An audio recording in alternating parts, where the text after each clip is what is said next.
Hello everyone and welcome to Timed Out for Sporting News Australia. I'm Melinda Farrell and joining me as always, but not in person after our big moment together last week, it's Callum Ferguson. Cal, I feel, we're no longer able to do this together, but I dream of the day when it can happen again. Well, it was good fun, wasn't it, while it lasted? But yeah, back to normality now, and we're back on opposite sides of the country as per usual. Oh, well, never mind. We've got loads to talk about, though. Lots going on, as there always is in cricket. So let's get on with the show.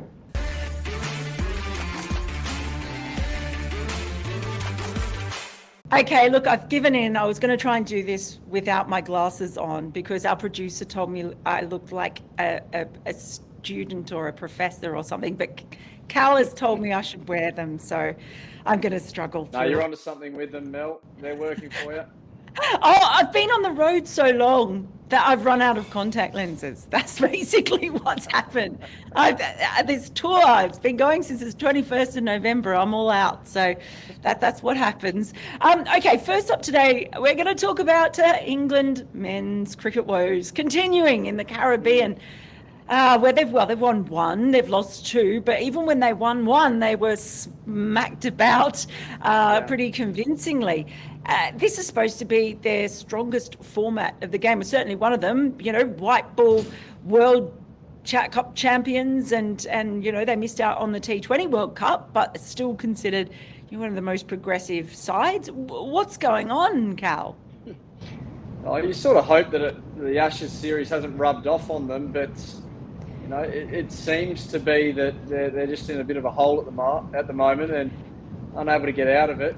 They were beaten pretty convincingly twice. They won a close one, and they're showing some signs. There's no doubt. There's a few batters that are showing that they're up for it and they're able to get on top at different stages, but they're just not able to put the full 40 overs together at the moment. No doubt they'll come good. They've got a fantastic leader in Owen Morgan in charge and a very talented side, but they just can't get back on track, can they? At the moment, they just go from loss to loss. No, although I did sort of quite like seeing Moeen Ali taking on the captaincy duties. That always warms my heart. Yes, I guess absolutely. I guess the interesting thing is, we're building up to another T20 World Cup in Australia this year, and you would think Australian conditions too would be the sort that would suit England and the way that they've played over the past couple of years. But even their bowling as well, their economy rate has just gone through the roof. Is it one of those things where now you think they need to look at that T20 World Cup and start to make changes, or is this a bit like Australia in the last T20 World Cup where you just take what you can get out of these series and then try to build up to have your best players there in Australia towards the end of the year? Yeah, look, I think they'll have a fair idea what their best side looks like, and they'll be trying to build towards making sure that the entirety of that sort of core group of 12 to 14 are ready to go. They've played plenty of cricket. They've been able to work out what the game style is and their game plan going into the tournament. So it's not all about wins and losses just at the minute for them or any of the T20 international sides at the moment. This is going to be a bit of a build-up now. And look, I feel like as long as they're getting some good performances out of their key players, then they'll be pretty comfortable. But what you don't want to make a habit of is losing. You don't want to be in the habit of taking big, heavy losses. And, we saw Australia struggle at times and take some bad losses, but they're in some pretty tricky and tough batting conditions where you can see that a little bit. At the moment, they're getting beaten badly in what look like pretty good conditions at the moment. 220 odd against 200 in the last game shows that there's some decent batting conditions to be had over there in the Caribbean. Getting belted around for 220 plus is never a good sign, regardless of how good the conditions are.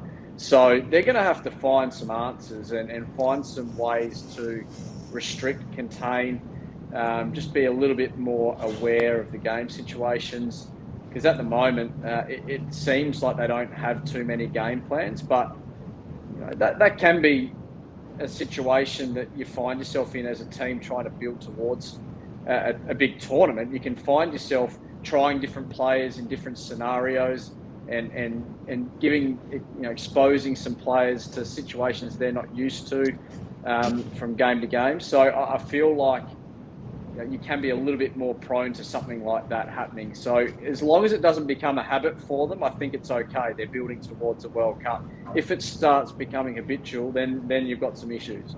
Yeah, well, I guess I've got a home season as well to see what's happening there, and a pretty decent captain in Owen Morgan as well to keep it going. All right, next topic up. Let's talk about the women and the women's Ashes. It sort of felt like a real fizzer. I mean, I saw you in Adelaide, and we had one brilliant T20 in Adelaide from Australia's perspective, but even batting-wise from England, and then two rained-off games, which has just felt like it's taken so much agency out of this series. But then there's so much hanging on this test match as well. What have you made of the start of the test, Cal, and the decision England made to bowl first?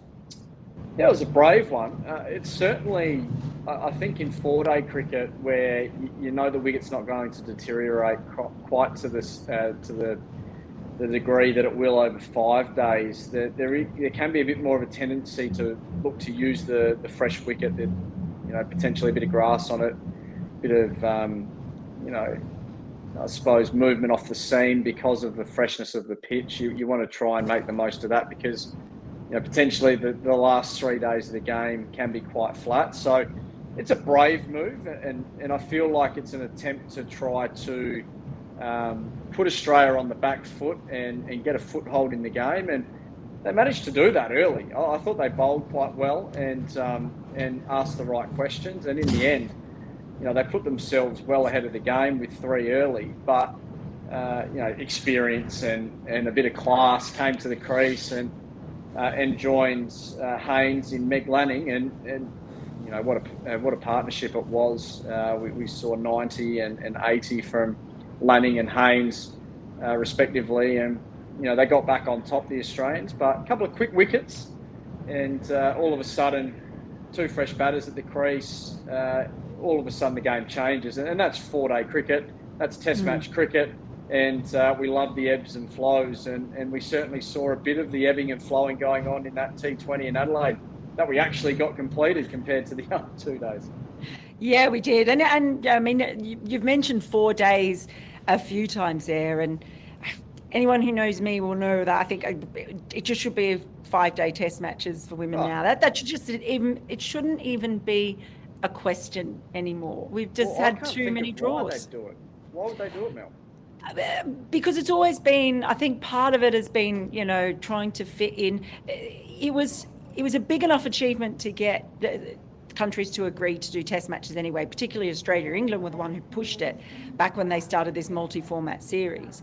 So keeping it, close to 5 days, there were concerns about the women's fitness as well. Would they be able to actually, play to a high level for 5 days? But I just think we've moved beyond that now, and we've had draw after draw after draw. The last win was in Canterbury back in 2015. Everything else, and you combine that with a lot of the times when they've played on used really flat pitches, it just makes it really hard. The ball goes soft, it stops swinging, and then it just becomes impossible. So there's just, in my mind, no argument anymore, and they should all 5 days. No, I'm with you. And yeah, absolutely. And it needs to be, they need to find a way to make sure that the result is more often obtained than not. And I think that 5 days just makes sense. And, it's a test, isn't it? It's meant to be a physical, mental test, playing 5-day cricket. Getting up again in the morning, day after day, and fronting up and having to put your best foot forward. And if you don't, you get found out. It'd test the women's game to another level, and I think that's exactly what they want. They want to be tested, and they want to be given every opportunity to win the game. And I think that, you know, it's selling them short by playing them in 4-day games when it's Test match cricket. And the idea of Test match cricket is to go the full journey, 5 days, and test everyone to the limit. Absolutely agree. And I think you're right. And that's Heather Knight decided to bowl first because she thought the best chance England will have, because they need to win this because of the washouts. Their best chance was to get on top early while the new ball was swinging, which they did, but then they dropped catches and it cost them dearly. They wanted to chase last. They felt that was their best chase of getting a win if they found themselves with a total that they could look at and chase in the 4th innings. I just hope the rain holds off so we get to a point where we have a 4th innings. Yes, that's right. Fingers crossed. And toes and everything. And eyes probably. Losses. Yeah. Okay, next topic up, injury and COVID hit the Sixers as they limp into the final. Now, the most hilarious tweet of the year definitely goes to Dan Christian, who has put a call out for anyone in Melbourne who fancies a game and is free, if they want to pop along, warm up at Marvel Stadium. Except with the asterisks, anyone other than Test players. He wins Twitter. That is absolutely brilliant from a very funny man that Dan is. No, he's very good at Twitter. He doesn't too often lose at Twitter. Dan Christian, and he's got a very creative mind on him. So he's thrown it out there, hasn't he? He's thrown down the gauntlet. I did see that there was one tweet reply suggesting that he'd lost them at the warm-up part where he said the warm-up started at 6:30. Well, if there's a warm-up, I'm out. So, yeah, I think there'll be a few that'll knock it on the head because of that. But I dare say once they saw the paycheck, they might think otherwise. But certainly, the fact that they've got the opportunity to play in a final, there'll be plenty of people putting their hands up to try and get a medal because Dan Christian generally plays and wins. So if you get on board and you start wearing the magenta or whatever they decided to call it when it first came out, you might be in with a serious chance to be drinking the beer out of a big cup like Dan suggested on Twitter. Well, I mean, it has got to a ridiculous stage because you think there won't be any Moses and Reeks, there won't be any Jordan Silk, probably not. There won't be any Josh Philippe, I think. I don't think Josh Philippe will get up. I think it's not a possibility. He's ended up with COVID too late in the game. So, look, speaking to Moses after the game last night, he suggested it wouldn't be anything that would keep him out of a final. I'm not sure how or what method they find to get him through, but it was a pretty significant injury from what we could tell. Jordan Silk, the same. I find it really hard to believe he'll end up getting up for the game. That looked very, very sore, that hamstring, and it's a reoccurrence which doesn't bode well going forward. If you keep reoccurring, in such short succession, it ends up being quite significant. So, he won't want to risk losing too much of the second half of the Shield season if that's to go ahead. But geez, you don't want to be missing finals either. So he'd be doing absolutely everything in his power to get up. But yeah, they're the walking wounded at the moment, and it's going to take a monumental effort to get over a side that's as white hot as the Scorchers are at the moment, because you look through their lineup and it's not easy to find a chink in that armour. Well, I get as far as Mitch Marsh and think, yeah, that's a bit of a tough ask at the moment for anyone.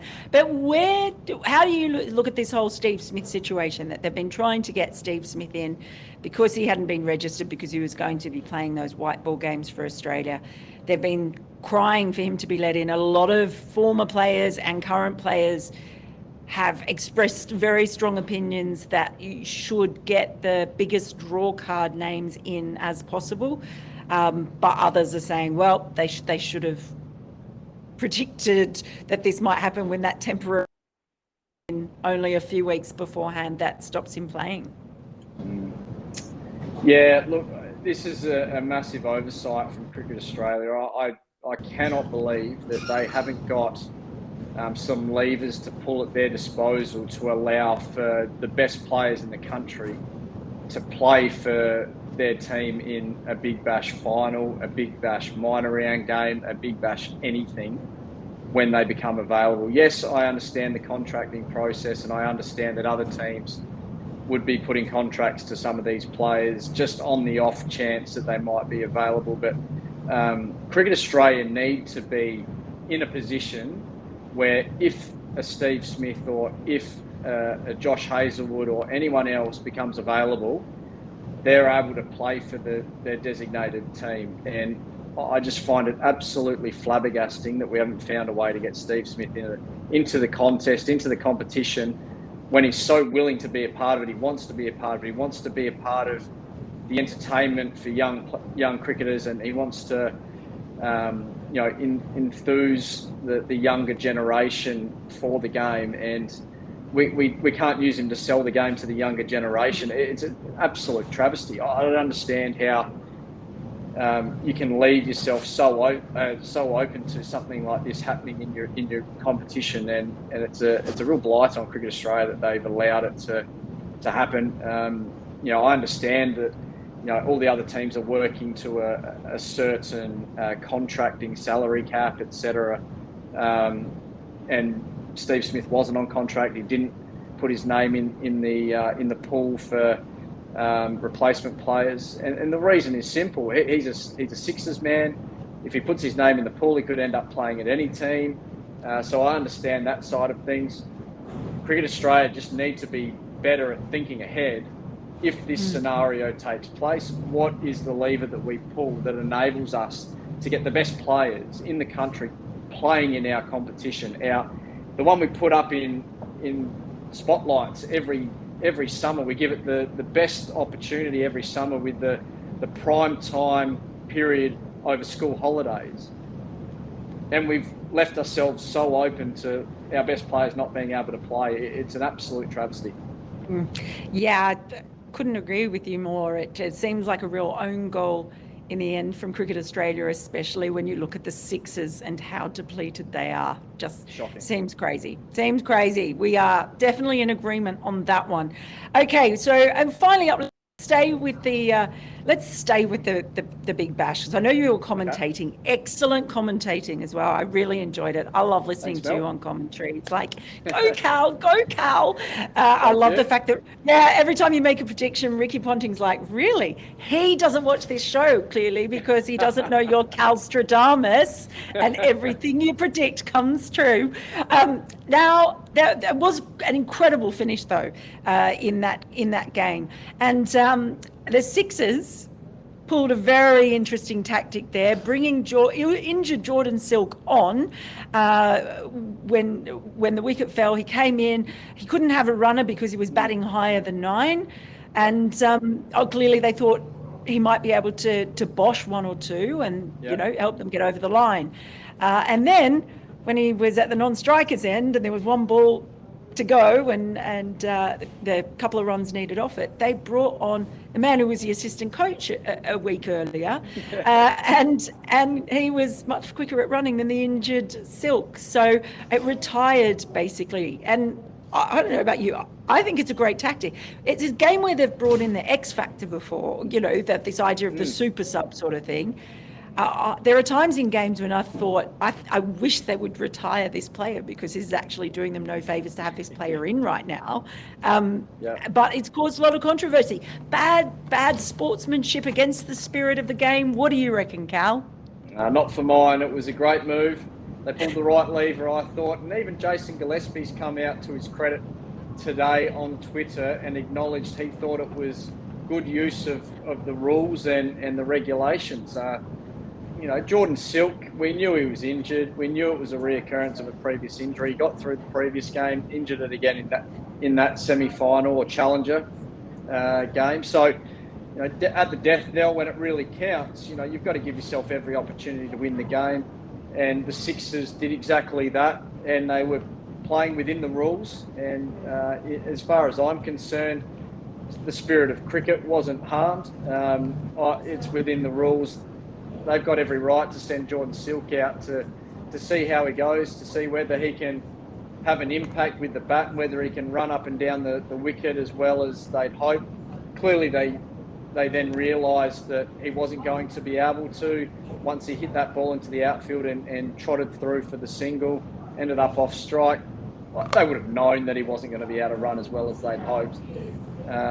But what they had up their sleeve is the fact that he'd be able to retire out, so he can't come out to bat again. And that's well within the rules, and I thought fair play to them. And look what happened, they got the result. It's not to say that they wouldn't have got the result if Jordan had still been out there, but what they did is they gave themselves every opportunity. I still remember playing in a Matador Cup final at Adelaide Oval, and Ricky and I were talking about it last night on air.